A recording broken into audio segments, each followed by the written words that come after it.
ಹಾಸನ ಜಿಲ್ಲೆಯಲ್ಲಿ ಮಾನವ ಮತ್ತು ಕಾಡಾನೆಗಳ ಸಂಘರ್ಷಕ್ಕೆ ಶಾಶ್ವತ ಪರಿಹಾರ ರೂಪಿಸಲು ಆನೆಧಾಮ ನಿರ್ಮಿಸುವ ಮೂಲಕ ಪ್ರವಾಸೋದ್ಯಮಕ್ಕೆ ಉತ್ತೇಜನ ನೀಡಬೇಕು ಎಂದು ರಾಜ್ಯ ಮತ್ತು ಕೇಂದ್ರ ಸರ್ಕಾರವನ್ನು ಒತ್ತಾಯಿಸಲು ಸಂಸದರು, ಶಾಸಕರು, ಮಾಜಿ ಶಾಸಕರು, ಪರಿಸರವಾದಿಗಳನ್ನು ಒಳಗೊಂಡು ನಿಯೋಗ ಸಜ್ಜಾಗ್ತಿದೆ.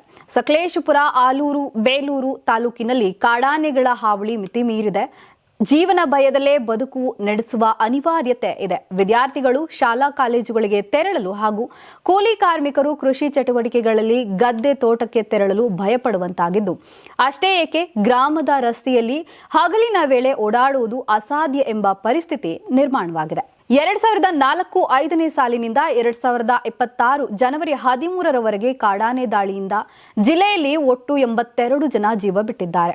ಹೀಗಾಗಿ ಇಂತಹ ದಾರುಣ ಸಾವು ಕೊನೆಗಾಣಿಸುವುದು ಸರ್ಕಾರದ ಆದ್ಯ ಕರ್ತವ್ಯವಾಗಿದ್ದು, ಯಾವ ರೀತಿಯ ಕ್ರಮದಿಂದ ಪರಿಹಾರ ಕಂಡುಕೊಳ್ಳಬಹುದು ಎಂಬ ಕುತೂಹಲ ಜನವರಿ 19ರಂದು ಹಾಸನದಲ್ಲಿ ಕಾಡಾನೆ ಸಮಸ್ಯೆ ನಿವಾರಣೆ ಸಂಬಂಧ ನಡೆದ ಸಭೆಯಲ್ಲಿ ಜನಪರ ಸಂಘಟನೆಗಳು ಹಾಗೂ ಜನಪ್ರತಿನಿಧಿಗಳು ಚರ್ಚಿಸಿ ಸಮಿತಿ ರಚಿಸಲು ತೀರ್ಮಾನಿಸಿದ್ದಾರೆ. ಕ್ಷೇತ್ರದ ಸಂಸದ ಶ್ರೇಯಸ್ ಎಂ ಪಾಟೀಲ್, ಮಾಜಿ ಶಾಸಕ ಎಚ್.ಎಂ. ವಿಶ್ವನಾಥ್, ಸಕಲೇಶಪುರ ಕ್ಷೇತ್ರದ ಶಾಸಕ ಸಿಮೆಂಟ್ ಮಂಜು, ಬೇಲೂರು ಶಾಸಕ ಕೆ.ಎಚ್. ಸುರೇಶ್, ಸಾಮಾಜಿಕ ಹೋರಾಟಗಾರ ಆರ್.ಪಿ. ವೆಂಕಟೇಶ್ ಮೂರ್ತಿ ಮತ್ತಿತರರನ್ನ ಒಳಗೊಂಡ ನಿಯೋಗ ಮುಖ್ಯಮಂತ್ರಿ ಸಿದ್ದರಾಮಯ್ಯ ಹಾಗೂ ಅರಣ್ಯ ಸಚಿವರು, ಕೇಂದ್ರ ಸಚಿವರುಗಳನ್ನ ಶೀಘ್ರವೇ ಭೇಟಿ ಮಾಡಿ ಉನ್ನತ ಮಟ್ಟದ ಸಭೆ ನಡೆಸಿ ಸಮಸ್ಯೆಗೆ ಇತ್ಯರ್ಥ ಪರಿಹಾರ ಮಾರ್ಗ ಕಂಡುಕೊಳ್ಳಬೇಕು ಎಂದು ಮನವಿ ಮಾಡಲು ತೀರ್ಮಾನಿಸಿದ್ದಾರೆ. ನೀವು ಸಣ್ಣ ಆಗ್ಬೇಕಲ್ವಾ? ಅದು ಒಂದು ಉತ್ತಮ ಆಹಾರದಿಂದ ಸಣ್ಣ ಆಗ್ಬೇಕಲ್ವಾ? ಪ್ರತಿದಿನ ನಮ್ಮ ಜೀನಿ ಸ್ಲಿಮ್ ನ ಯೂಸ್ ಮಾಡಿ ಯಾವುದೇ ಸೈಡ್ ಎಫೆಕ್ಟ್ ಇಲ್ದಂಗೆ ನೀವು ಸಣ್ಣ ಆಗ್ತೀರಾ.